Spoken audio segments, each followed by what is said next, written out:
16 मार्च को चुनाव आयोग ने चुनाव की तारीखों की घोषणा की। इसके साथ ही चुनाव की प्रक्रिया को लेकर भी अहम फैसले सुनाए।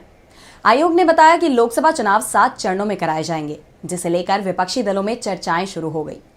चुनाव आयोग की निष्पक्षता पर तो विपक्ष पहले से ही हमलावर था और अब चुनाव आयोग की इस घोषणा ने विपक्ष को और नाराज कर दिया है। तो क्यों एक बार फिर आरोपों में घिरा चुनाव आयोग?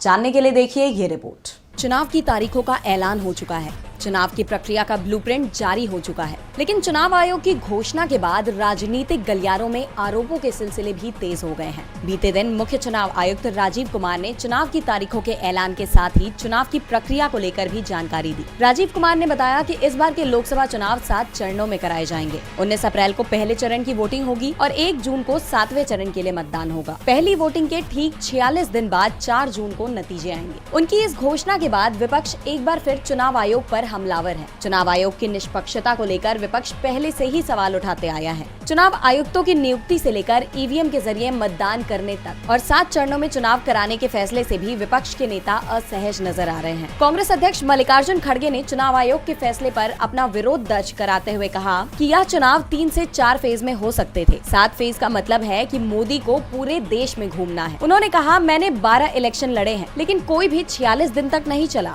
70 से 80 दिन तक आचार संहिता लगाना गलत है। इससे देश का विकास रुक जाएगा। 3 या 4 फेज में चुनाव हो जाते तो आचार संहिता कम समय के लिए लगती। कांग्रेस प्रवक्ता पवन खेड़ा ने भी भाजपा पर हमला करते हुए कहा कि इस बार के चुनाव कई घोटालों के आड़ में हो रहे हैं। तो वहीं टीएमसी नेता और पश्चिम बंगाल की फाइनेंस मिनिस्टर चंद्रिमा भट्टाचार्य ने कहा कि 7 फेज तक चुनाव को खींचने से बड़ी जेब वाली पार्टी को फायदा मिलेगा।